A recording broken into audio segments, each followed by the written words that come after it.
To find out someone's truth, ask just one specific question. Nikola Tesla didn't trust words. He trusted frequencies. And on that afternoon in 1897, as he walked alone through the streets of New York, he realized something that would change his understanding of human nature forever. People lie with their mouths, but they never lie with their vibration. It was in a dark cafe on Fifth Avenue that it all began. Tesla was sitting at a corner table watching the steam rise from his coffee cup when he heard a man begging. The voice was desperate, almost pathetic. A businessman in a gray suit, sweating cold, was on his knees in front of another man. This one, calm, well-dressed, with a smile that didn't reach his eyes. "Please, Mr. Harlow, my family. I have done everything you asked. Don't abandon me now." Tesla was not the type to get involved in other people's dramas, but something about that scene made him stop. It wasn't the plea. It wasn't despair. It was the vibrating silence of the man named Harlow. As the businessman begged, Harlow just smiled. And Tesla, with his senses heightened by the perception of the invisible frequencies around him, felt something cold. That man felt nothing. No blame, no empathy, no humanity. Harlow stood up slowly, adjusted his hat, and said in a soft, almost tender voice, "You should have read the contract more carefully," and left. The businessman collapsed to the floor, crying. Tesla stood still, but his mind was racing. He had just witnessed something rare, the total absence of emotional resonance. It was as if Harlow were a machine, functional, efficient, but empty. And Tesla knew at that moment that there were people like that in the world. People who simulate emotions like someone adjusting a voltage meter. People who lie not just with words, but with their very existence. In the following days, Tesla couldn't get it out of his head. He began to investigate. He discovered that Harlow owned an investment company that had ruined dozens of families. Fraudulent contracts, empty promises, and always, he came out unscathed, because no one could prove his bad faith. He was too smart, too controlled, too perfect. But Tesla knew that too much perfection is itself an anomaly,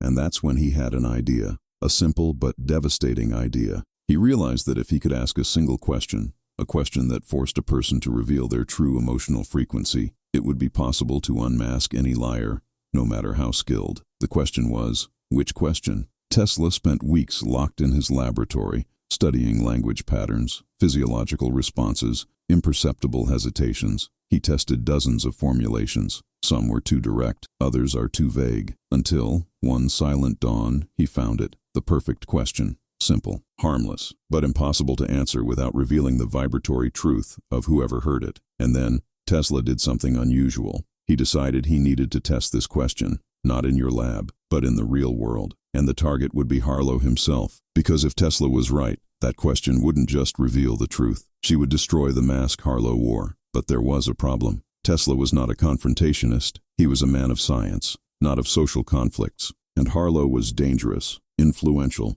protected by lawyers, politicians, and purchased silence. Still, Tesla knew that if he did nothing, more people would suffer. And for the first time in his life, he felt something he rarely felt. Anger. Not explosive, irrational anger, but that cold, methodical anger that comes when you realize that evil is not in ignorance, but in the conscious choice to destroy. And that's how Nikola Tesla, the man who understood the universe and frequencies, decided to use human language as a weapon. If you're feeling like this story will reveal something profound about how to see the truth in people, don't forget to subscribe to the channel, because what Tesla discovered back then still works today, and you will understand exactly how. Tesla was not naive. He knew that confronting Harlow directly would be futile. Men like him didn't respond to accusations. They responded to control. And the only way to take control away from someone like that was to make them believe they still had it. Then Tesla began to observe, discreetly, like a scientist studying a rare phenomenon. He frequented the same places as Harlow, the same restaurants, the same social events. And the more I observed, the more I understood the architecture of the lie that man had built. Harlow was masterful. He never raised his voice. He never lost his composure. He smiled at the right moments, touched people's shoulders with calculated delicacy, looked them in the eyes with an intensity that simulated connection. But Tesla saw that no one else saw. There was no true emotional frequency. It was all performance, a rehearsed dance, and the most disturbing, people loved Harlow. He was seen as a generous, charming, successful man. Even those he had ruined financially continued to speak highly of him. "It was my mistake," they said. "I should have read the contract better." Harlow had a gift for making his victims feel guilty for being destroyed. One night, Tesla managed to get close to him during a charity dinner. Harlow was surrounded by investors, laughing at a joke he had told himself. Tesla stood outside the circle, just watching, and that's when he realized something crucial. Harlow never talked about himself. He asked questions, praised. It created the illusion of genuine interest. But he never revealed anything personal. It was a fortress. No loopholes, no apparent vulnerabilities. But Tesla knew that every fortress has a foundation, and foundations can crack. He needed more information, so he did something he never would have imagined doing. He looked for Harlow's victims, one by one. He talked to ruined families, men who lost everything, women who watched their husbands fall apart, and all the stories had the same pattern. First, Harlow approached with an unmissable opportunity, a safe investment, guaranteed return. He presented convincing numbers, seemingly solid contracts, even fake references that looked real. People signed, they trusted, and then, months later, everything fell apart. The money disappeared. The contracts had hidden clauses, and Harlow? It simply said, "I warned you about the risks. You chose to invest." But what impressed Tesla most was a conversation he had with a man named Thomas Grant. He had lost his home,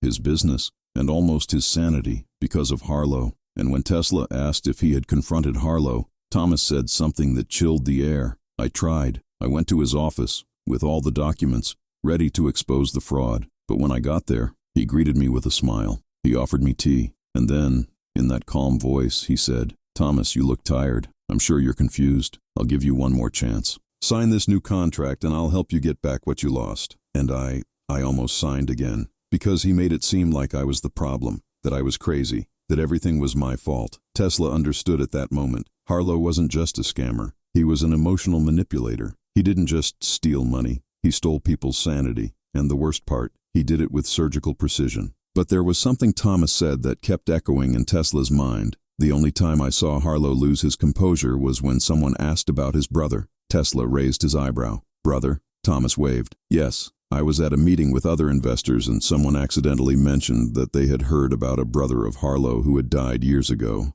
Harlow tensed up, just for a second, but that was enough. He quickly changed the subject and never spoke about it again. A dead brother. Tesla knew he had found the crack in the foundation. He began to investigate, discreetly, and he discovered that Harlow did, in fact, have a younger brother, a boy named Edward. They were orphans, raised in miserable conditions. But while Harlow had learned to manipulate to survive, Edward had remained kind, honest, innocent, until at 15, Edward died, drowned in a river. Officially, it was an accident, but Tesla found an old archived police record. There were witnesses who said they saw the two brothers arguing violently on the riverbank shortly before their death. It has never been proven, but the suspicion was there, buried in the past, and Tesla, with his analytical mind, began to put the puzzle together. Harlow wasn't just a manipulator because he learned to be. He was a manipulator because he had killed the only good thing in him. The brother was his conscience, and when he died, or was killed, Harlow became what he was now,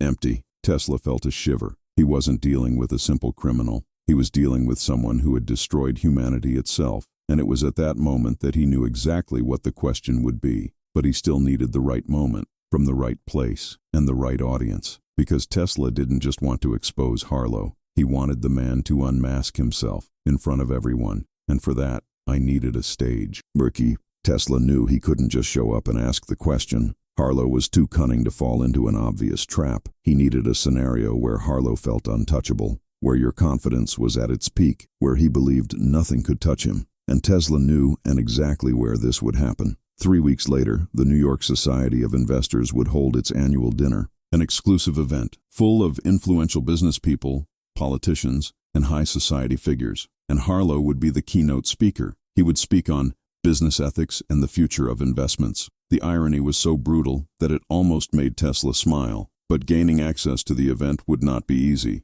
Tesla was not a man of social circles. He avoided crowds, hated formalities. However, he had something few others had: intellectual respect. His work with electricity and his patents made him a well-known, if reclusive, figure. He called in a favor from an old associate, an engineer named Robert Underwood, who had connections to the society. Underwood was surprised by the request. "You? At a social dinner? Tesla, you hate these things." "I know, but I need to be there." Underwood watched him for a moment, noticing something different in Tesla's gaze, a determination he had never seen before. Everything is fine? Tesla hesitated. Then he said in a low and firm voice, I'm stopping someone from destroying more lives. Underwood asked no further questions. He got the invitation. In the days leading up to the event, Tesla rehearsed. Not the question. He already knew that one by heart. But the moment, the intonation, the posture. He knew he couldn't seem aggressive or accusatory. The question needed to sound casual, almost innocent, as if it were just curiosity. Because the real genius of the question wasn't in what it asked. It was in what she forced the person to reveal when responding. Tesla also knew he needed witnesses. Lots of, because if Harlow unmasked himself alone, in front of dozens of influential people, he would have no way to rebuild his image. The lie would fall, and this time, there would be no blaming the victims. Finally, night came. The hall was full. Huge chandeliers illuminated tables covered in white tablecloths, crystal glasses and porcelain plates. The smell of expensive wine and imported perfumes filled the air. Tesla was uncomfortable, but focused. He wore a simple, discreet suit and sat at a side table, away from the center of attention. Harlow entered as always, smiling, confident, greeting everyone with that calculated charm. He was at his peak. Everyone admired him. Everyone respected him, or at least they thought they did. During dinner, Harlow took the stage. He spoke for almost 30 minutes. His voice was soft, persuasive, hypnotic. He talked about trust, integrity, responsibility, and while he spoke, Tesla observed the audience. They were delighted. They believed every word. But Tesla saw beyond words. He saw the absence of true emotional frequency. See the performance. I saw the void. When Harlow finished, there was enthusiastic applause. He smiled, thanked him, and said, If anyone has questions, I'll be happy to answer them. It was the moment. Tesla raised his hand. Slowly, no rush. Harlow looked in his direction, still smiling. He didn't recognize Tesla right away. After all, Tesla had never introduced himself. He was just another face in the crowd. Yes, sir, please. Tesla stood up. The hall fell silent. All eyes turned to him. He took a deep breath, and then, in a calm, almost gentle voice, he said, Mr. Harlow, your talk was inspiring, about trust and integrity, and it reminded me of something. I have a simple question, if I may. Harlow nodded, still smiling. Of course. Make yourself comfortable. Tesla let the silence weigh down for a second, and then he asked the question, the only question that mattered. If you could go back in time and change a single decision you made in your life, would you change anything? The hall became absolutely silent. It was a simple question, harmless, almost philosophical. But Tesla knew what it really did. It forced the person to access a genuine emotional memory, and depending on the answer, not the words, but the reaction, she would reveal everything.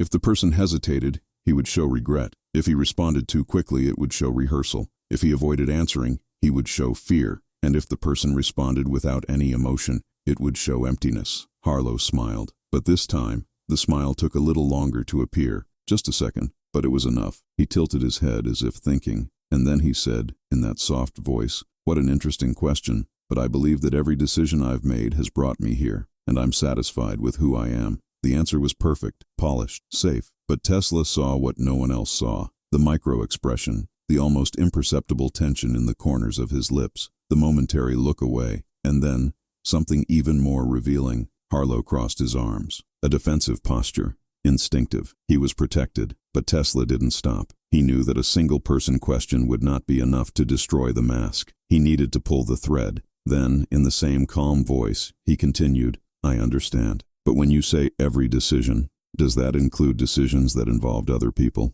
People who trusted you? The room started to feel uncomfortable. Some glances crossed. Harlow maintained his smile, but now he was clearly irritated. He tried to deflect. Sir, I don't know who you are, but my name is Nikola Tesla, and I'm not accusing anything. Just trying to understand your philosophy. The name Tesla made the entire room murmur. Harlow blinked. Now he knew who he was dealing with, and for the first time, he realized that he had fallen into a trap, but he still tried to leave. Mr. Tesla, with all due respect, I think, one last thing, Tesla interrupted. His voice was still calm, but now there was a firmness to it. You mentioned integrity, and it made me wonder, what would your brother Edward think of the decisions you made? The hall froze. Harlow turned pale. For the first time, the smile disappeared completely. His eyes widened, and then something broke. He didn't scream. It didn't explode, but his voice came out trembling. Sharp, you have no right to talk about him. And it was at that moment that everyone saw it. The mask fell. Not completely, but enough. Tesla said nothing more. He just sat down, and the entire room began to whisper. The silence in the hall was deafening.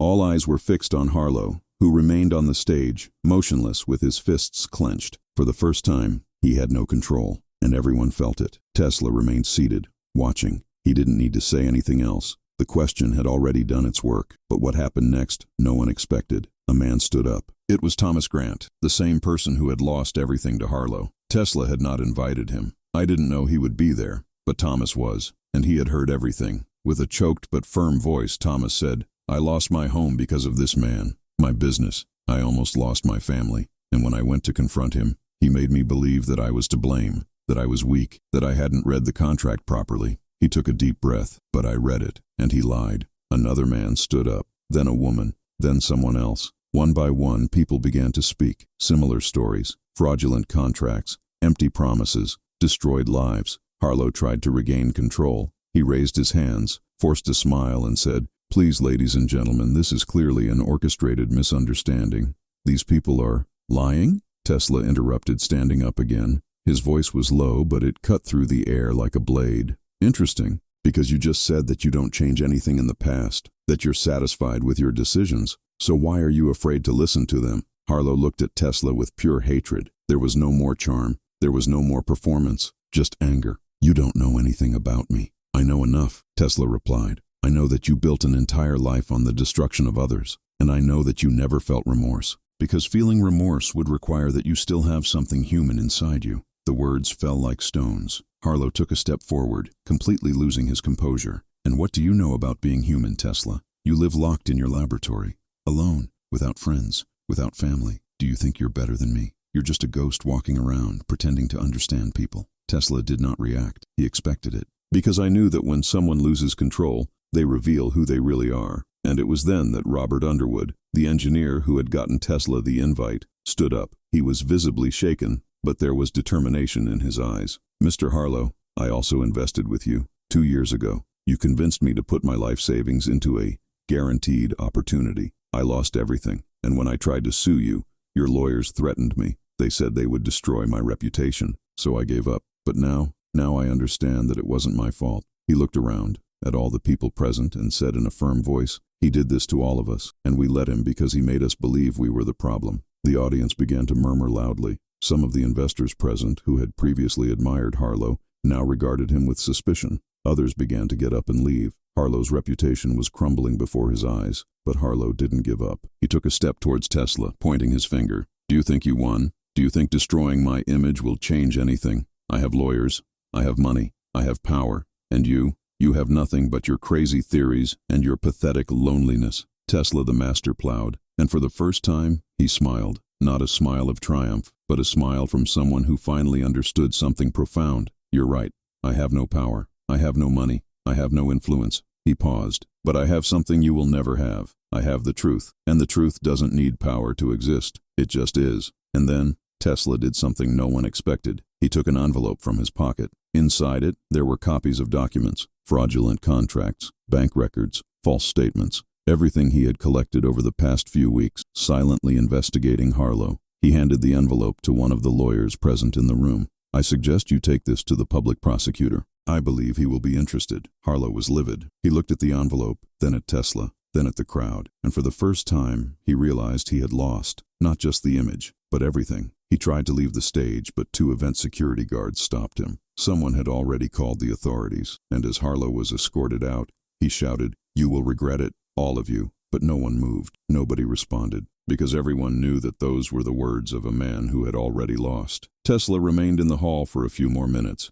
People approached him, thanking him. Thomas Grant shook his hand with tears in his eyes. "You gave us back our sanity. I thought I was crazy, that I was weak, but you showed that it wasn't us. It was him." Tesla nodded but didn't say much. He was never good with words of comfort, but he understood, and that was enough. Later, alone on a dark New York street, Tesla looked up at the sky. The stars shone faintly through the factory smoke, and he thought of something simple but powerful. A single question can reveal years of lies, because the truth does not live in words. It lives in the frequency of the soul, and when you learn to listen to this frequency, no one can fool you anymore. In the following weeks, Harlow was investigated. Their contracts were analyzed, their frauds exposed. He lost everything. Your company closed. Their assets were confiscated to compensate the victims. And he who was once seen as a successful man, was now just another forgotten criminal. But Tesla felt no victory. He felt something different. He felt sadness, not by Harlow, but for the humanity lost in him,